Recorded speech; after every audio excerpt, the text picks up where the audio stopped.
What's good? Thank you for stopping by to visit the channel for this upcoming game preview. If you want to hear a different take of college football from an analytical perspective, if you haven't done so already, click that subscribe button, click the notification bell, and select all so you won't miss out on another video. Also, like the video, share the video, it helps the channel grow, and give me your score prediction in the comment section below, even if you agree or disagree with it. We got a big matchup in the SEC with Arkansas hosting Alabama. Both teams coming off in opposite directions. Alabama dispatching Vanderbilt last week with a 55-3 win, and Arkansas, oh my goodness, suffering a tough loss against Texas A&M. That's definitely a game where I feel they should have won, and I'll definitely dig into that a little bit later. It is week 5, so now we have adjusted statistics to go off of. So finally, we don't have the opportunity to go off of just using raw stats or anything like that. We can now do a deep dive within both teams. Now we're going to start off in every video, how we usually do, with the tail of the tape of advanced metrics. So if you're new here, the tail of the tape just serves as a base point to determine the overall quality between the two teams. If you've been around for a long time, this is the same information, but it is presented in a different way where I think it's cleaner and actually aesthetically pleasing to look at. Now, what we have here are the 5 rating systems. We have F+, SP+, FEI, and offense and defensive SP+. Now, F+, that is the combination of SP+ and FEI. That is to determine overall quality. SP+ is a tempo and opponent adjusted measure of college football based on play-by-play and drive data, and it's designed to be predictive and forward-facing. It is not a poll, it is a power rating. FEI is opponent adjusted, and it represents the per possession scoring advantage a team would be expected to have over a neutral field against an average opponent. Offense SP and defensive SP+, just kind of think of that as adjusted scoring averages on offense and defense respectively. Offense, the higher the average, the better your rating is, and defense, the lower your average, the better your rating is. And as we can see here in all 5 metrics, it is a clean sweep for Alabama here. SP Plus has Alabama favored by 16 with an 82% win probability, and the Vegas line opened at 16.5 in favor of Alabama. The line is currently at 17 at the time of recording. If you're looking at this box score, there is no question about it. This loss was painful, brutal, excruciating, all of the words that you can describe. Arkansas had multiple chances to put the Aggies away, and they did everything they could at the same time to give the game to A&M. They had 6 scoring chances inside the 40-yard line and came away with 14 points. Now, you don't need to understand math to know that's not a good average. You had the mother of all fumble sixes that happen when you're about to go ahead by 14, and you have the field goal chance to win the game, and by some improbable fluke, the ball hits the top of the goalpost. There's no shock that the post-game win expectancy had Arkansas winning this game. They had over 20 first downs. They threw for 9 yards per attempt. They had only 3 penalties, so they played clean for the most part penalty-wise, and they ran for almost 250 yards against one of the best defenses in the country. But it goes back to not just the mistakes that Arkansas made, it was when those mistakes happened.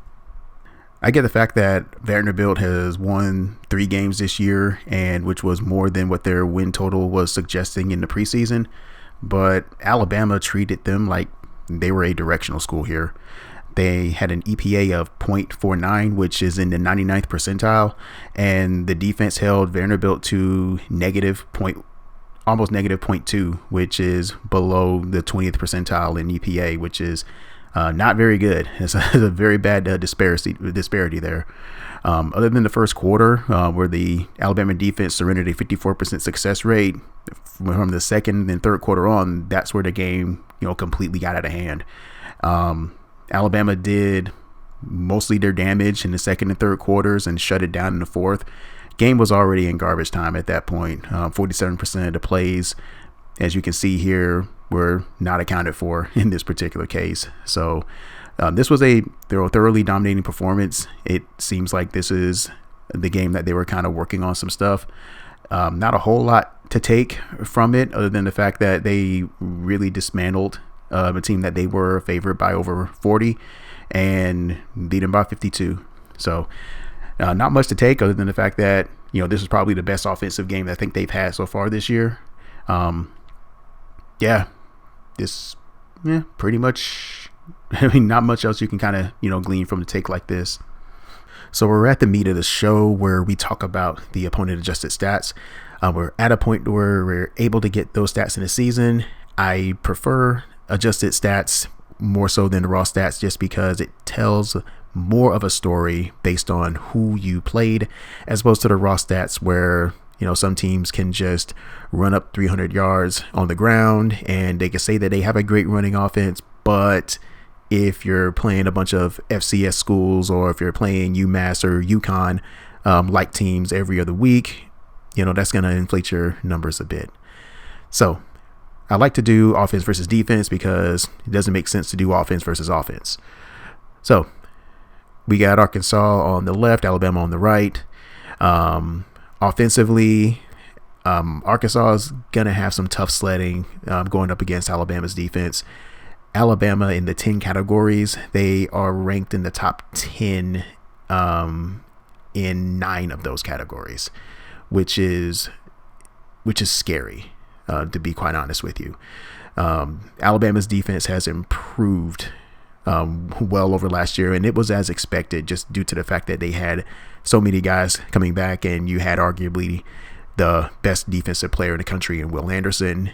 Then you also had the emergence of a Dallas Turner, who is a sophomore on the other end as well, with his hand in the dirt. So those two guys are meeting at the quarterback quite a bit. As you can tell, the sack rate that Alabama has for the year is at 14%. So 14% of the dropbacks, they get to the quarterback, which is very good, by the way.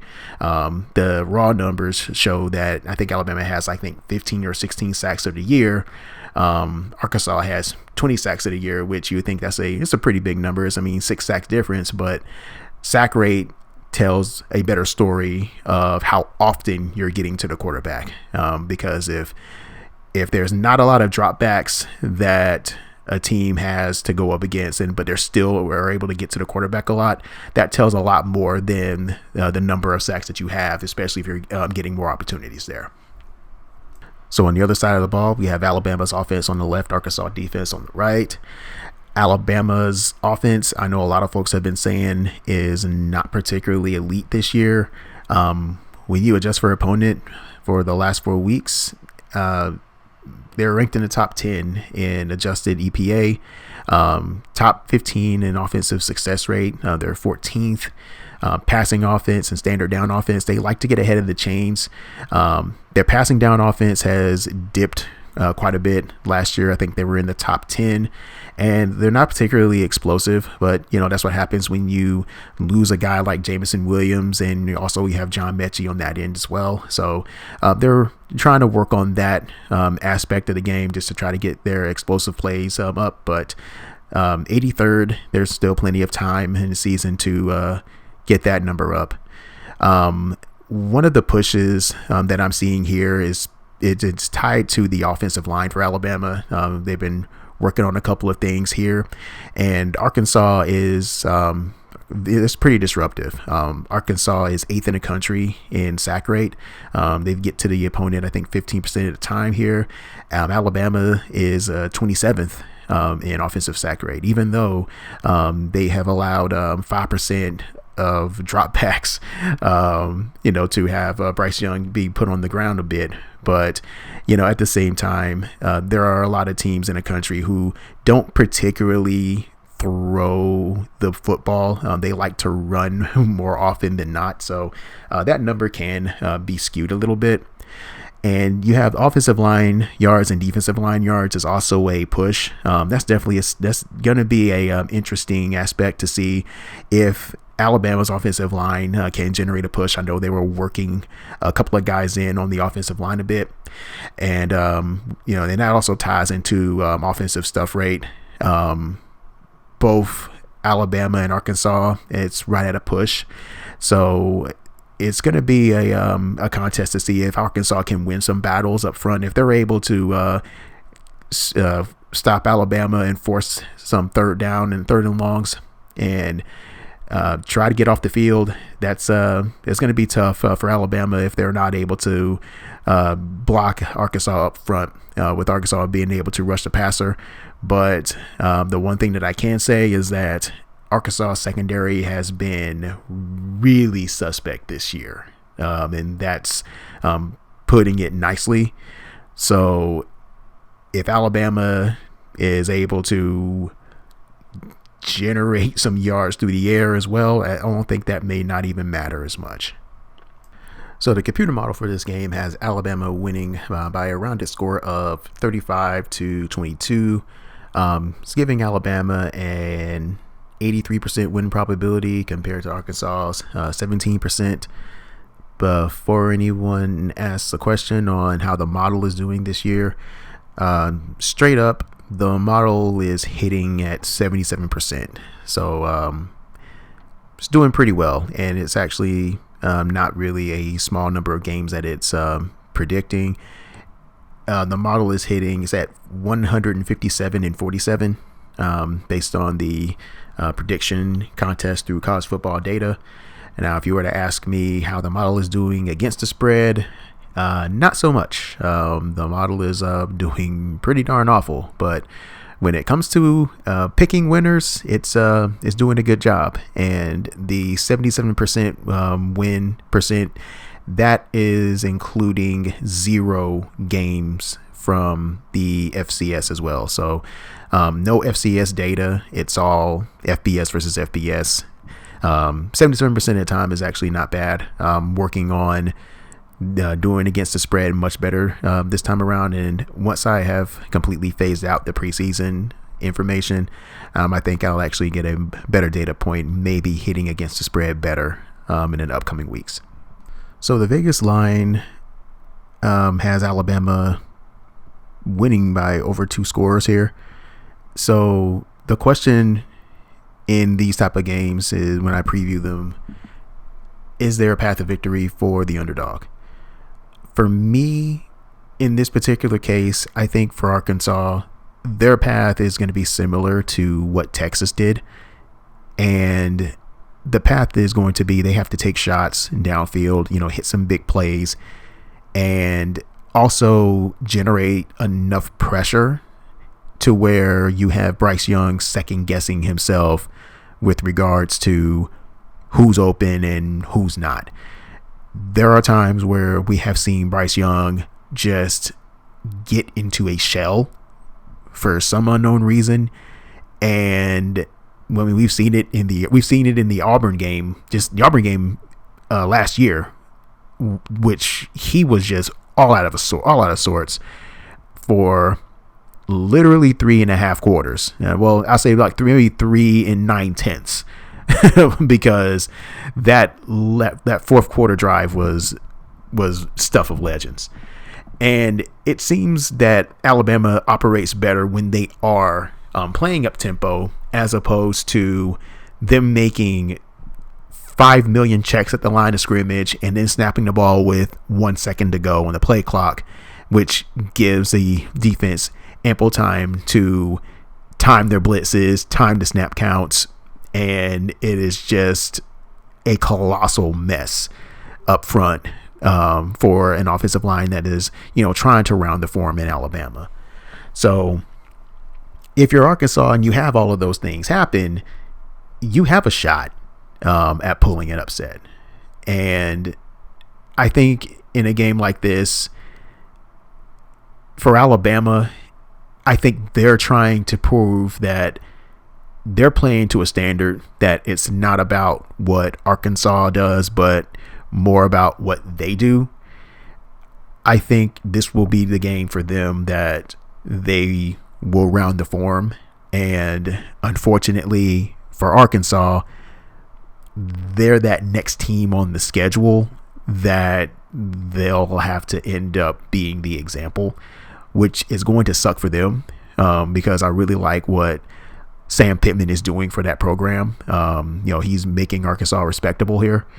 At the end of the day, I think it's going to be too much Alabama. That secondary for Arkansas, I'm not sold.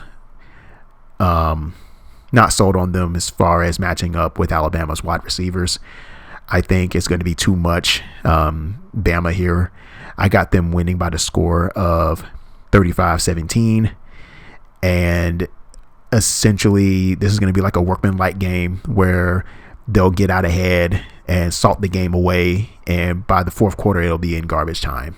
And I can see Arkansas putting together like a late field goal or a late touchdown just to get some points on the board while the game is pretty much already in hand. And with that being said, that is a wrap for this game preview. Let me know what your thoughts are in the game in the comment section below. Give me your score prediction and tell me why your team is going to win the game. I hope you enjoyed the video. Please give the video a like. And if you love college football as much as I do, hit that subscribe button, hit the notification bell if you want to stay updated with the latest previews and also the occasional highlights. Thank you again for watching. Thank you for visiting the channel, and have a great day.